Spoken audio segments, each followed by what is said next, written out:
Investigar está en todo.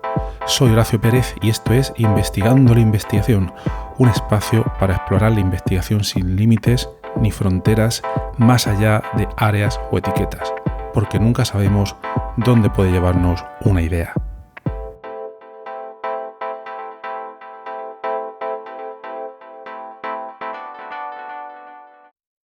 Hoy os quiero traer un episodio que quizá va a ser un poco más técnico, quizá va a ser también un poco más específico, porque hoy me apetece hablar de herramientas de IA, entre comillas, herramientas de inteligencia artificial utilizadas para programación. Es un tema muy técnico, lo sé, pero me apetece hacerlo. Os voy a comentar un poco el estado del arte ahora mismo en este tipo de herramientas y luego me voy a centrar en una de ellas. Concretamente, voy a dar unas pinceladas de su estado actual, sus posibilidades, sus grandes posibilidades y de todos los aspectos posibles que están en torno a esta herramienta, los que yo considero más relevantes y algunas conclusiones sobre en qué hay que fijarse al utilizar estas herramientas para aunque van a venir muchísimos cambios en los próximos meses y años en cuanto a herramientas de IA para programación, hay que tener en cuenta ciertos aspectos clave para poder utilizarlas con la suficiente profundidad, robustez y seguridad. Entonces, vamos a ello. Bueno, he dedicado en el pasado, hace tiempo ya, no sé, 1 año o 2 años, algunos episodios a cómo se utilizan herramientas de IA para programación, y uno de los episodios más antiguos, que no recuerdo ahora mismo el que es, no me he parado a buscarlo, era sobre el uso de ChatGPT, que todos conocemos, ¿verdad?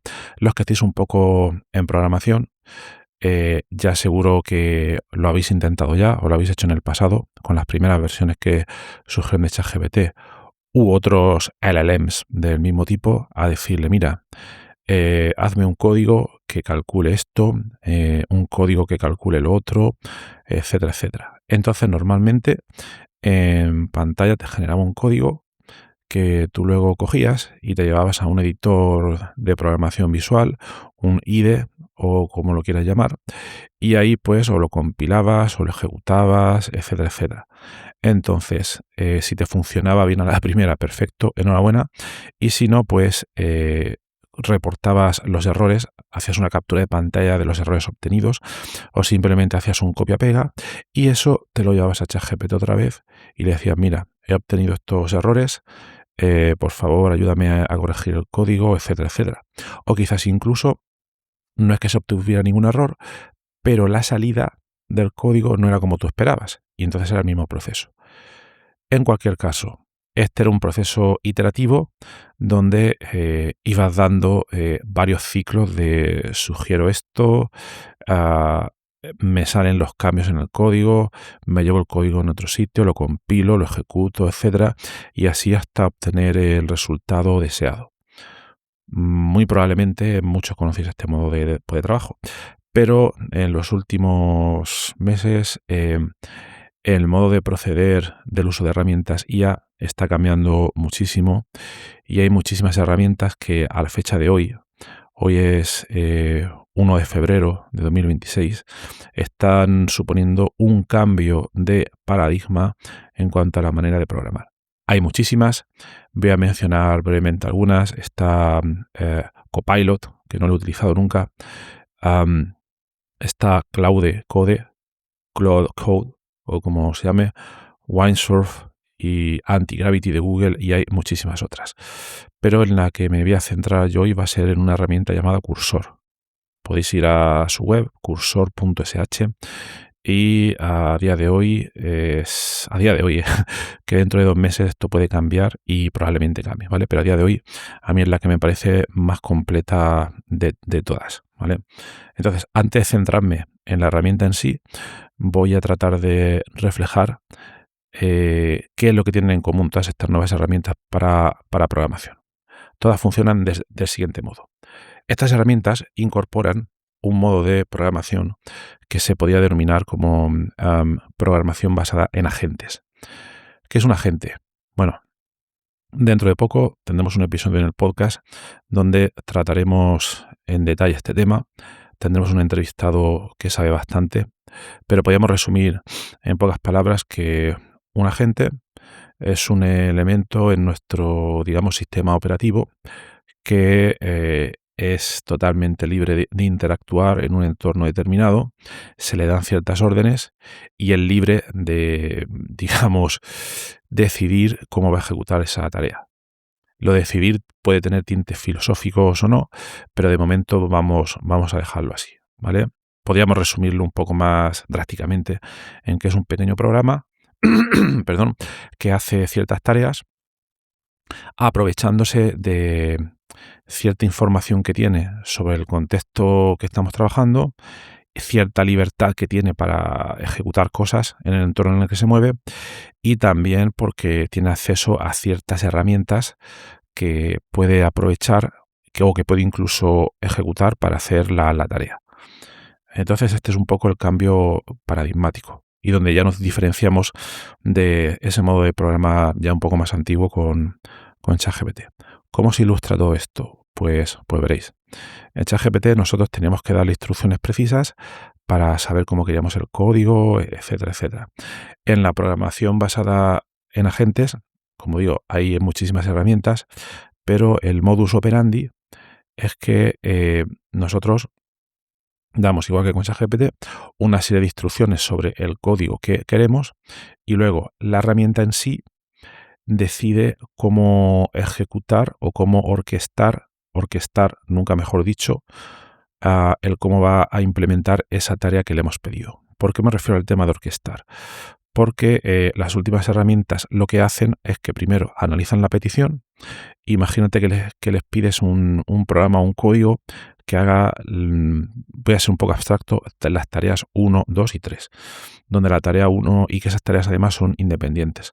Por ejemplo, la tarea 1 pues que calcule cierto tipo de cosa, la tarea 2 que luego esto pues lo represente, no sé, en un interfaz gráfico de una manera adecuada y la tarea 3 que envíe un email a un usuario, por decir algo, ¿vale? Entonces, el orquestador dentro de la herramienta de programación, dentro de PodSID, lo que va a hacer es primero analizar la petición, luego trasladarla a tareas de grano grueso sobre cómo implementar pues, lo que se le ha pedido. Y entonces, para cada una de esas tareas 1, 2 y 3 que hemos comentado anteriormente, lo que va a hacer es lanzar un agente determinado, un pequeño programa determinado, basado normalmente en el LLMs, que se va a dedicar a implementar el código necesario para realizar esa tarea. Luego, cada uno de esos agentes puede trabajar de manera totalmente independiente, como hemos comentado antes, haciéndose valer del contexto que le ha dado el orquestador. El orquestador le habrá dado una descripción general del programa que queremos o de más datos que nosotros hayamos considerado y entonces esa gente se pone pues a escribir el código hasta que cada uno de los agentes pues termina y tenemos ese código final. Ahí, en comparación otra vez, aquí ya nos estamos diferenciando de cómo trabaja ChatGPT. Aquí trabajamos en paralelo. Y si lo que queremos implementar tiene muchísimas tareas independientes, pues entonces se entiende que podemos ir mucho más rápido al orquestarlas en paralelo.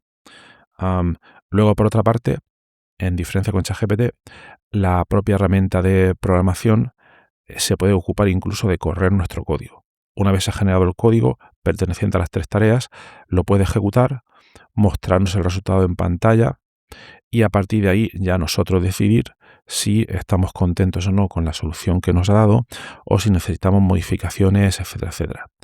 Normalmente, y como os estaréis imaginando, hay muchas maneras de trabajar con estas herramientas, pero ahora ya vamos a centrarnos un poco en el caso de Cursor.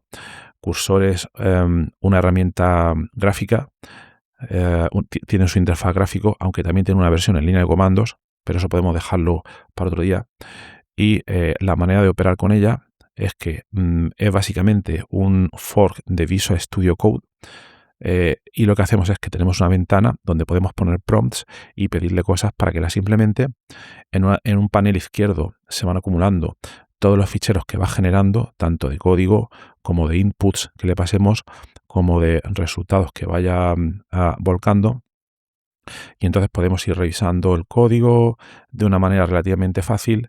Y lo que es importante es que cuando generamos código desde cero, el programa, el sistema, mejor dicho, va siendo capaz de procesar una gran cantidad de ficheros, entendiendo las relaciones que tienen entre ellos unos y otros, etcétera, cosa que herramientas como ChatGPT antes no eran capaces. Solo éramos capaces de tener un simple código en pantalla, mientras que aquí estamos hablando de una base de código que puede ser bastante grande. Y los límites cada vez se van incrementando en cuanto al tamaño de ficheros, el número de ficheros que pueden procesar estas herramientas. Entonces, este sería el primer punto diferenciador a la hora de crear códigos. Que, como hemos dicho, interactuamos a través del lenguaje natural, damos especificaciones en lenguaje natural y la herramienta pues genera el código, y luego nosotros podemos o no podemos, que luego más tarde iremos a eso, revisar hasta qué punto estamos contentos o no con el resultado que nos ha dado y entonces iterar. Pero lo importante aquí también es decir que esa iteración de nosotros con la herramienta es muchísimo más acelerada que en esquemas clásicos con ChatGPT. Más cosas importantes que quería comentar aquí. Hemos hablado de generar un código, pero otra diferencia importante es que este tipo de herramientas, otra gran diferencia con respecto a versiones previas de ChatGPT, es que es capaz de entender una base de código relativamente grande. Me explico. A ChatGPT antes podíamos pasarle también un fichero de código escrito en Python, en Bash, en C, en lo que quieras, y te explicaba el código, etcétera, etcétera. Pero si era una base de código grande, 100 ficheros, 50 ficheros, etcétera, no era posible arrastrar todos esos ficheros a la ventana de ChatGPT para que los analizara. Es posible que en las próximas versiones ya OpenAI se ponga las pilas y Claude y Gemini y Grok y todos, pero de momento es una cosa que está en transición. Entonces, estas herramientas también permiten analizar de manera relativamente sencilla y rápida bases de código extensas y nosotros poder interaccionar con la herramienta para que nos explique, nos genere diagramas y básicamente analizar de una manera muchísimo más rápida y profunda bases de código. Entonces hemos comentado dos diferencias importantes. Uno, con respecto a la generación de código, y dos, respecto al análisis de códigos ya existentes. Bien, vamos a empezar a hablar también un poco más de profundidad. Y os recuerdo que estoy hablando de cursor.sh. Ahora mismo la última versión es la 2.4, perdón, pero muchas de las cosas que vamos a contar aquí son totalmente válidas para otras herramientas similares.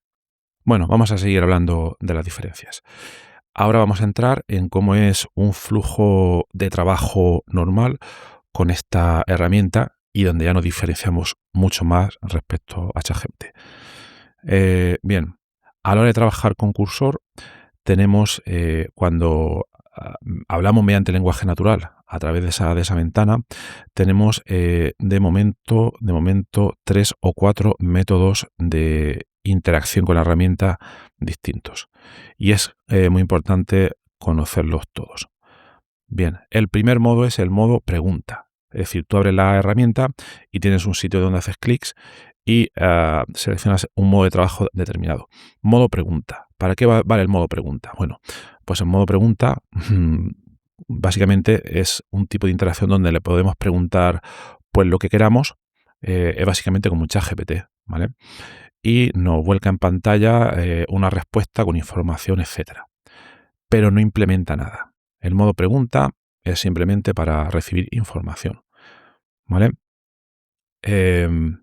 Voy a ilustrar cómo sería un proceso ideal y normal de trabajo con la herramienta con un ejemplo de código determinado, ¿vale?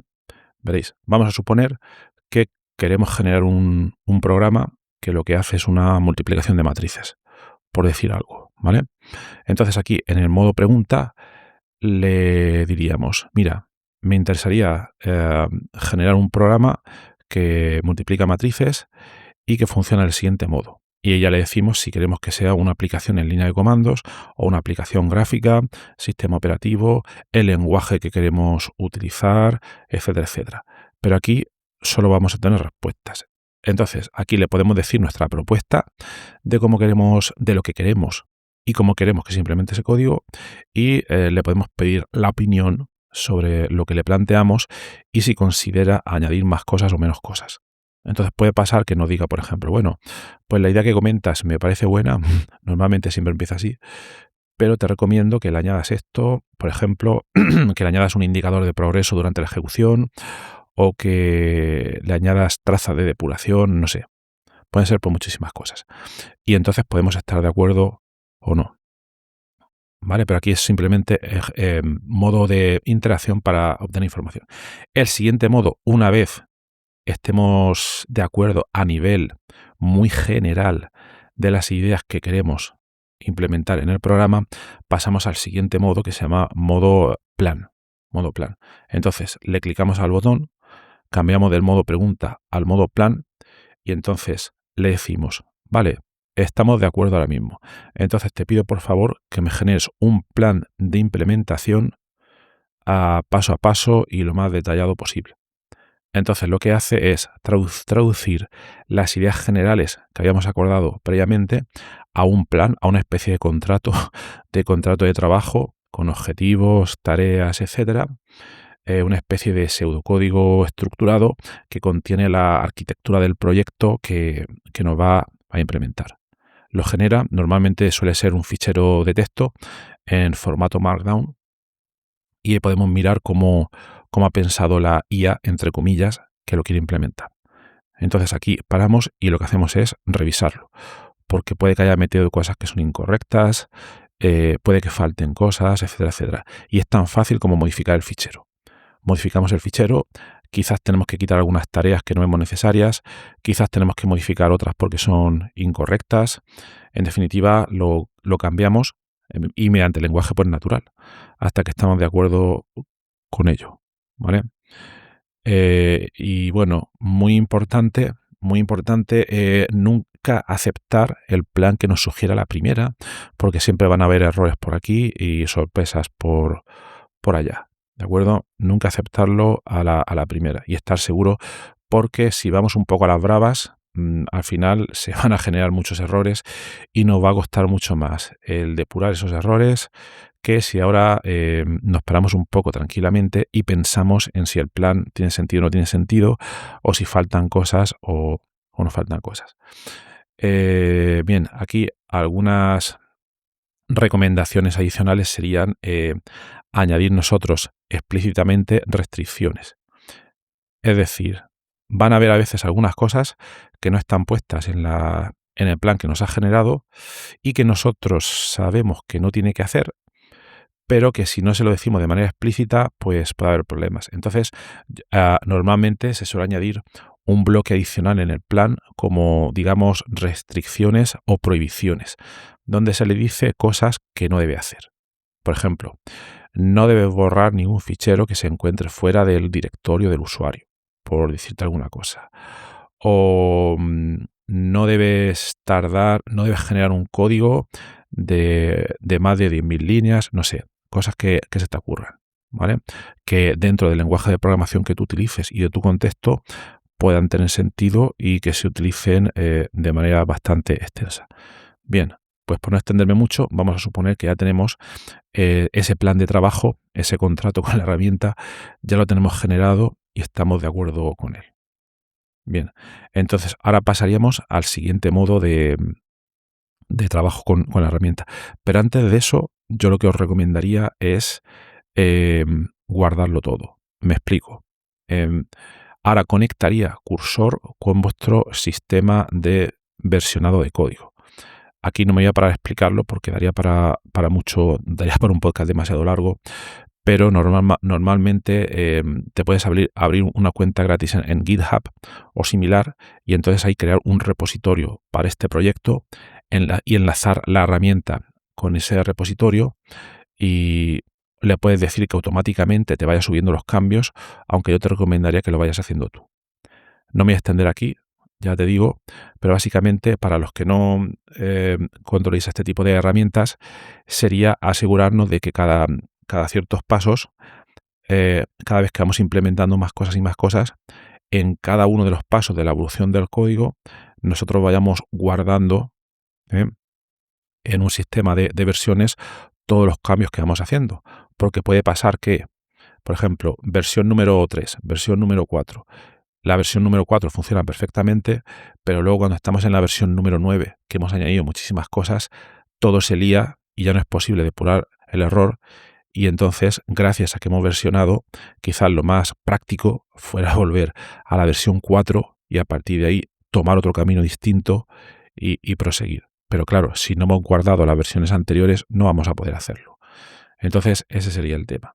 Vale, pues hemos hablado del modo pregunta, del modo plan, y el siguiente modo sería, y este es el donde destacan este tipo de herramientas, el modo agente o el modo construcción, donde cuando ya tenemos claro el plan, cambiamos al modo agente y le decimos implementame el plan. Entonces, este es el modo súper potente y esto es el futuro de la programación, donde ya el sistema, la herramienta, despliega uno o varios agentes que se dedican a implementar en código pues las cosas que le hemos dicho. Aquí voy a hacer un pequeño inciso, ¿vale? Sin extenderme mucho. Bien, este tipo de herramientas, por debajo, lo que utilizan para implementar código, para implementar esas tareas en código, utilizan modelos de lenguaje. Entonces, antes hemos hablado de ChatGPT y hemos hablado de que uno a lo mejor utiliza ChatGPT, otro utiliza Gemini, otro utiliza Grok y otro utiliza pues otro tipo de herramienta. Cursor no se basa en ninguna herramienta específica, sino que por debajo nosotros le podemos decir que utilice un motor específico, como si dijéramos un LLM que nos interese. Es decir, nosotros podemos decirle utiliza Grok o utiliza ChatGPT, que no sea ChatGPT en realidad. ChatGPT es la interfaz con el modelo de lenguaje. El modelo de lenguaje que utiliza ChatGPT, uno de los últimos sería el GPT 5.2, el GPT 5.2 Pro, o GPT 5.2 Mini, etcétera, etcétera. Mientras que los de Claude son, por ejemplo, el Opus 4.5, el Sonnet, el Haiku, etcétera, etcétera. Hay muchísimos. Pero lo que es importante conocer aquí es que podemos seleccionar un modelo u otro y te estarás preguntando, ¿vale? ¿Y para qué sirve seleccionar un modelo u otro? Pues esto es para afinar muchísimo, porque esto ya uno puede tener un gran conocimiento del campo y saber que para determinadas tareas, para determinados tipos de código o implementaciones, conviene mejor utilizar un modelo u otro. Y entonces puede afinar muchísimo y decir, pues esto quiero que me lo hagas con GPT 5.2 porque es generación de documentación y aquí va bastante bien, mientras que la generación de código se comenta que va mucho mejor con Opus 4.5, entonces ahí quiero que me selecciones ese. Y bueno, hay muchísimos modelos que se pueden seleccionar en la lista. Están modelos propietarios, también se pueden utilizar modelos locales, etcétera, etcétera. Otra cosa importante es que Cursor, estoy hablando de la versión de pago, ¿vale? La versión gratis te deja probar algunas cosillas para que te des cuenta de lo buena que es la herramienta, pero vamos, tienes que utilizar la versión de pago, que son 20, depende del país, etcétera, 20-25 euros al mes, y yo pienso que es una inversión segura, una inversión pues segura. Es una inversión muy buena porque además de lo buena que es la herramienta, por debajo y de momento tiene como una especie de tarifa plana de selección de modelos. Puedes seleccionar muchos de los modelos. Los modelos que son normales aparentemente los puedes utilizar sin límite. ¿Qué quiere decir aparentemente? Que a menos que estés 24 horas generando código, pues no vas a gastar todos los tokens que te da la suscripción a la herramienta, mientras que luego los modelos más especiales y más potentes sí que tienes que tener cuidado con los tokens que gastas porque se te pueden agotar y entonces la herramienta pues te avisa. Bien, luego por otra parte, si dices, ostras, cuántas complicaciones, yo no sé qué modelo seleccionar, no te preocupes, la herramienta también tiene un modo que es automático, donde es la propia herramienta la que decide, dependiendo del tipo de tarea que va a realizar, ahí decide si utiliza un modelo de lenguaje u otro. Entonces ahí estamos como salvados. Bueno, vamos a volver al modo agente. Entonces, en el modo agente, el sistema decide el plan, si se puede descomponer en tareas individuales o no, y si las tareas son individuales, pues las ejecuta en paralelo, cada tarea un agente, y para cada agente selecciona un modelo de lenguaje diferente según vea por necesario. Vale, esto se empieza a ejecutar. Esto se ejecuta, por resumir, en la nube, en las infraestructuras de... Aquí ya no conozco los detalles. No sé si se ejecuta en la infraestructura de Cursor, que no creo. Yo creo que se ejecuta a través de los servidores de OpenAI, Cloud Code, Gemini, etcétera. Es lo más probable, pero bueno. Vale. Entonces, ya los diversos agentes han terminado de generar el código. Bueno, aquí otro inciso importante. A la hora de generar el código, tienes como que dos modos. Un modo, digamos, un modo, no sé cómo se llama ahora mismo, pero básicamente donde cada vez que la gente va a generar un fichero, te pide, oye, por favor, ¿puedo generar este fichero? Y tú le tienes que decir de manera interactiva que sí o que no. Y muchísimas otras acciones, ¿puedo borrar este fichero? ¿Puedo ejecutar esta herramienta? Entonces, bueno, al principio dices, bueno, vale, tal, pero luego puede llegar un momento en que si tiene que generar 1000 ficheros y realizar 1000 acciones, lo que puedes decirle son reglas, como decirle, te doy el permiso para que generes todos los ficheros que haga falta, que utilices todas las herramientas que haga falta, etcétera, etcétera. Y esto también se puede, digamos, limitar. No voy a pararme a explicar hoy cómo se hace porque me llevaría mucho tiempo, pero esto también se puede especificar en la configuración a qué cosas le damos permiso para que las haga sin ningún problema y a qué cosas le decimos que nos pregunte, ¿vale? Hay que tener mucho cuidado. Yo, por ejemplo, le diría que cuando está en un directorio, empieza en un directorio determinado a generar código, que fuera de él no le damos ningún permiso ni a que borre nada, ni a que genere nada, para que no la líe, para que nos entendamos, ¿vale? Entonces, bueno, la herramienta se dedicaría a generar el código, etcétera, etcétera. Y luego también, muchas veces, dependiendo cuando ha terminado de generar todo ese código, también puede ejecutarlo. No es como en ChatGPT, que tenemos que coger el código, pegarlo en un editor de programación, ejecutarlo nosotros. Aquí, dependiendo del tipo de aplicación, si es una aplicación en línea de comando sencilla, la puede ejecutar él, o ella, y mostrarnos en pantalla cuál es la salida, ¿vale? Bien. Claro, si fuera una aplicación gráfica, entonces no. Entonces la genera, la ejecuta, pero luego si es una aplicación gráfica interactiva, ya seremos nosotros los que con el ratón tenemos que ir clicando aquí y allá para interaccionar pues con la herramienta. Vale, ya tenemos un poco lo que es la herramienta en sí, ya la controlamos y entonces lo que verás a partir de ahora es que, como siempre, se pueden haber producido errores tanto en compilación, si la hay, en ejecución, o que han sucedido cosas que no las genera como queremos. Vamos a suponer que se ha producido un error, ¿vale? Que nosotros en este programa de multiplicación de matrices, por resumir mucho la historia, es como si sabemos que 2 más 2 son 4 y en el input le hemos pasado 2 más 2 y en lugar de 4 nos ha volcado 5. Entonces aquí tendríamos dos opciones. Al modo agente decirle, mira, se ha producido este error, por favor, pues me lo corriges. Y entonces, bueno, él analiza el código, lo que ha pasado y ejecuta. Pero tenemos un cuarto modo, que es el modo depuración, que es muy interesante. El modo de depuración lo que hace es lo siguiente. Primero, tenemos que seleccionar ese modo de manera explícita. Nos vamos a la sección del programa, seleccionamos el modo a depuración y le explicamos el problema que ha sucedido. Se lo explicamos, también le podemos añadir una captura de pantalla del error que ha sucedido, etcétera, y decimos, mira, tengo este error, por favor, si me lo puedes solucionar. Y entonces lo que hace el sistema, en lugar de intentar resolverlo por las bravas, lo que hace es que analiza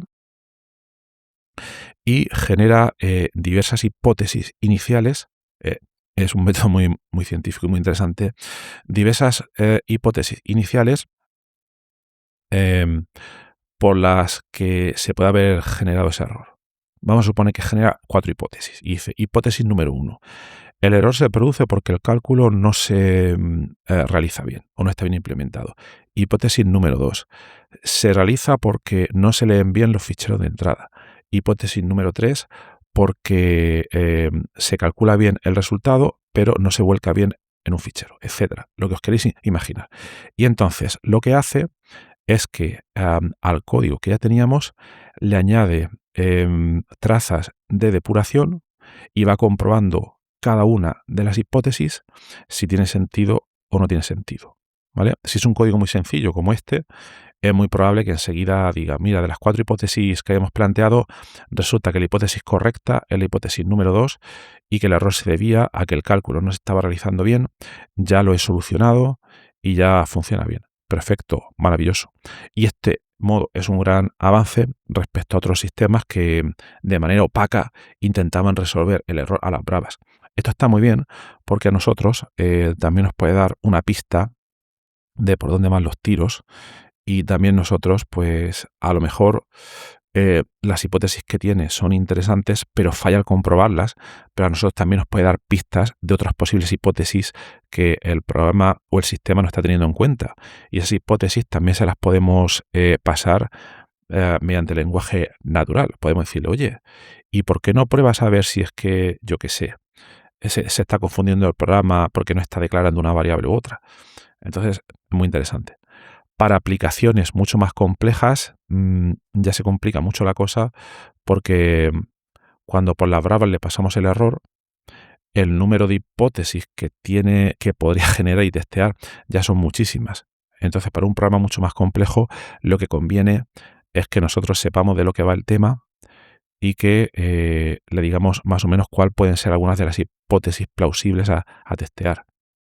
Otra opción es realizar varios ciclos de depuración en modo depuración, valga la redundancia, donde primero quizás el sistema prueba diversas hipótesis, ve que una puede tener potencial y luego en el siguiente ciclo de depuración la va dividiendo en varias subhipótesis más finas hasta que lo va encontrando. Y ahí también podemos ir ayudándole nosotros. Bueno, pues más cosas. Esto sería, ya llevo 30 minutos explicando la herramienta, creo que me está quedando un episodio demasiado largo, pero voy a contar algunas cosas más que quizás ya son un poco más avanzadas por si lo veis interesante. Bien, otra cosa, y aquí ya voy a ir mucho más, voy a ser mucho más conciso para no extenderme mucho. Aquí ya son cosas un poco más avanzadas. Es muy recomendable, conforme vamos generando más código y vamos implementando más cosas, el código que se va creando se va haciendo un poco desastre, para que nos entendamos. Entonces, cada cierto tiempo tenemos que tener, o podemos ir pidiéndole a la herramienta que no solo que nos genere los códigos y que nosotros comprobamos que funciona, sino que nos ordene bien, de la manera que nosotros veamos conveniente, en una estructura de directorios determinada, pues los ficheros para que el código sea fácilmente legible y organizable y sea luego más fácil depurar errores. Luego también muchas veces estos sistemas pueden tender aunque el código está funcionando, pero al implementar una solución que quizás requiere 5 líneas de código, pues te mete 100. Y entonces ese exceso de líneas de código puede causar problemas por diversos motivos y podemos tener una etapa de limpieza donde le decimos, oye, revísame el código y mira a ver si se puede compactar, etcétera. Y para esto hay incluso diferentes extensiones de la herramienta. Sí, no lo he comentado antes, pero la herramienta tiene muchísimas extensiones, plugins, como lo queráis llamar, que permiten facilitar mucho pues la generación de código. Más cosas. Bien, el contexto. ¿Qué es el contexto? Bueno, pues el contexto es la información que tiene el sistema sobre todo lo que le estamos pasando al principio, el código, el proyecto que necesitamos, etcétera. Y este tema hay que conocerlo bien porque puede causar problemas si no se conoce. Me explico. Bien, por una parte, los modelos de lenguaje tienen una ventana de contexto de un tamaño máximo. 200.000 tokens, lo que sea. Esto va a ir cambiando poco a poco y cada vez esos contextos serán mayores, pero da igual. Hay que ser consciente de que si nosotros primero le pedimos que analice una gran cantidad de ficheros, aunque a veces lo intenta, pero puede cometer errores cuando nos pasamos de ese tamaño de la ventana de contexto. Eso por una parte.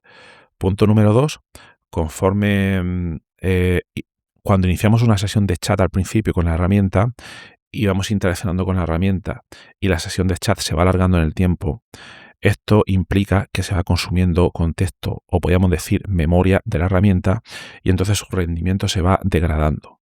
Estos puntos son importantes.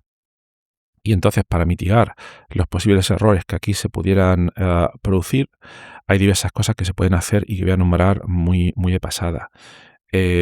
Una de ellas es que cuando hemos creado una versión base de la aplicación, eso lo hacemos en un primer chat, y luego, cada vez que vamos a implementar una cosa nueva, nos vamos a una ventana de chat nueva.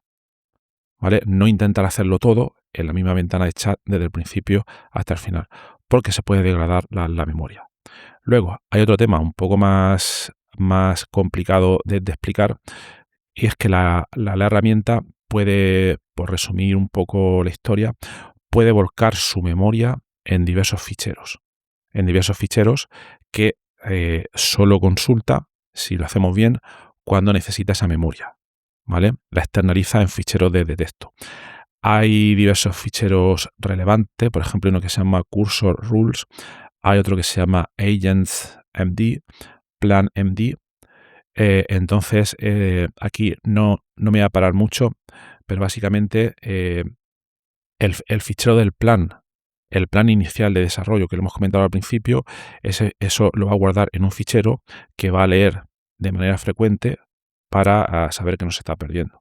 Pero luego también hay otros muchísimos, y aquí es que hay mucha historia, muchos tipos de ficheros donde también puede consultar el sistema las herramientas que tiene a disposición, el cómo utilizarla, el skills, el tools, hay muchísimos, ¿vale?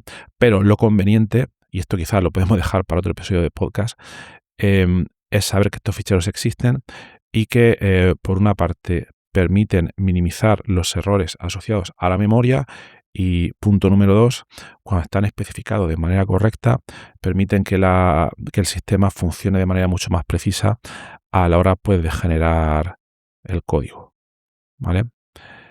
Bien, podría contar muchísimas más cosas, pero lo último con lo que quiero terminar hoy a la hora de explicar por la herramienta es que estas herramientas están avanzando muchísimo. Hay muchísimas cosas nuevas que están implementando día a día. Os las iré comentando en próximos episodios del podcast, no os preocupéis. Pero quiero terminar esto con una cosa práctica y también una reflexión. Y es que el paradigma de programación está cambiando muchísimo, y mientras que antes quizás programábamos picando líneas de código, ahora lo que nos toca es cambiar a una visión como más de manager, más de project manager, gestor de proyectos. Incluso es como si estuviéramos trabajando con un ejército de programadores y estamos interaccionando pues con ellos. Y va a llegar un momento en que ni siquiera miraremos las líneas de código que está generando el sistema, sino que nuestra misión va a ser, uno, ser capaz de crear un plan del proyecto lo más eficiente y detallado posible, sin pasarnos también. Tarea típica de un project manager, y para eso tenemos que tener muy bien claras las especificaciones, dónde queremos llegar, los recursos, el presupuesto, etcétera, etcétera. Ese punto está claro, ya lo hemos comentado por encima al principio, pero punto número dos, y aquí es donde va a venir un poco la mayor parte del trabajo ahora mismo, también va a consistir en ser capaz de desarrollar, primero voy a decirlo de manera general, una serie de tests que el código debe pasar para que nosotros nos podamos quedar lo más tranquilos posible y pensar que nuestra herramienta está funcionando bien. voy a irme a un ejemplo, voy a empezar por un ejemplo muy sencillo, ¿vale? Vamos a suponer que en lugar de hacer un programa que multiplica matrices, que hemos hecho un programa que es mucho más sencillo y que lo que hace es multiplicar números, ¿vale? Números entre el 1 y el 10. Entonces, bueno, quiero decir, números de cualquier tipo. 5 millones por 3.400.000, bla, bla, bla, por lo que fuera. Entonces nosotros tendríamos que proponerle al código, tendríamos que implementar en el código o añadirle, de ciertas maneras, una serie de baterías de test. Esto se puede hacer de manera bastante profunda, lo comentaremos en otro episodio, pero lo quiero introducir aquí. Una serie de tests que el programa debe pasar cuando se ejecuta y que si no los pasa bien, bandera roja, red flag, aquí está pasando algo y el código, aunque no haya dado errores al compilar o al ejecutarse, está funcionando mal y hay que revisarlo, ¿vale? Entonces, un test típico en este programa de multiplicaciones podría ser que nosotros le metemos en memoria o en un fichero las tablas de multiplicar, por ejemplo, del 1 al 10, le decimos que ejecute todos esos casos primero y que luego el resultado obtenido pues lo compare con lo que nosotros sabemos que tiene pues que salir. Y te estarás preguntando, bueno, claro, pero si estamos hablando de multiplicar millones por aquí y por allá, ¿qué pasa? Que tenemos que meterle las tablas de todos los números y si se las metemos las tenemos que haber calculado antes y va a ser mucho trabajo. Bueno, no, claro, no se le pueden meter todos los test exhaustivos. Entonces aquí está la gracia y aquí está el problema. El problema es, meterle un número suficiente de tests, pero que sea lo más diverso posible, que cubra la mayor cantidad posible de casos de ejecución, compilación, incluso de análisis estático del código, pero que no sea un número de test tan grande que nos cueste más ejecutar los tests que ejecutar el programa. Entonces, aquí está un poco donde va a venir, yo creo, el futuro en programación. Uno, como hemos comentado antes, en diseñar de manera efectiva los planes y dos, en diseñar los tests. Ese va a ser el trabajo principal. Del resto de cosas todavía se van a encargar las herramientas. El código se generará a ciegas, probablemente pues ni lo miremos, etcétera, etcétera. Y luego, bueno, estaréis pensando, bueno, yo a lo mejor puedo diseñar unos test iniciales y luego pedirle ayuda a la IA para que me diga qué otros test también puedo meter ahí. Bueno, sí, es una idea interesante, pero aquí hay que tener muchísimo cuidado, porque los tests son fuego. Estos tests deben estar escritos en piedra. Y claro, el problema puede ser si nosotros le pasamos un test escrito por la IA y ahí ha alucinado, entonces nos va a producir muchísimo más daño que bien. Entonces esta parte hay que realizarla con muchísimo cuidado, ¿vale? Bueno, tenía muchísimas más cosas pues que comentar, pero voy a dejarlo aquí. Me ha quedado un episodio bastante largo. Y bueno, y el futuro viene en esto que estamos comentando y luego también se viene otra serie de herramientas que son similares a esta, pero que lo que hacen es todo el proceso que hemos comentado de nosotros especificar un plan, el plan se implementa y comprobamos el resultado.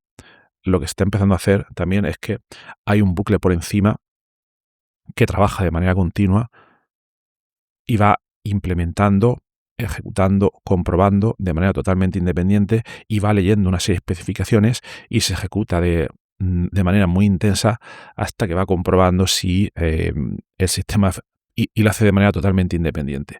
Esto lo habréis visto en las 2 o 3 últimas semanas, yo lo he visto en Twitter. Hay una herramienta o una metodología o una idea que se llama Ralph Wiggum, RALPH espacio WIGGUM, si lo he dicho bien. Es un personaje de los Simpsons, no recuerdo bien por qué lo han llamado así, pero esto es un poco el futuro y esto cada vez se está implementando de manera mucho más generalista. Entonces, bueno, voy a dejarlo aquí. Espero que os haya resultado interesante el episodio y continuaremos. Voy a crear una serie de episodios en torno a este tema porque lo estoy estudiando en profundidad, me parece súper interesante y gente que no lo conoce, pues yo creo que le puede venir bien y gente que esté metida en programación. Y nada más. Y bueno, si os ha resultado interesante este episodio, os agradecería que desde la plataforma que lo habéis escuchado, ya sea Spotify, Apple Podcasts, iVoox, YouTube o lo que sea, pues que le deis a like o a suscribiros, etcétera, etcétera, porque eso os cuesta muy poco, pero hace que el podcast crezca muchísimo, aunque no lo parezca. Esa simple acción de darle a clic, a favorito o lo que sea, ayuda muchísimo a que el podcast crezca y pueda llegar cada día a más gente. Entonces, gracias y hasta la próxima.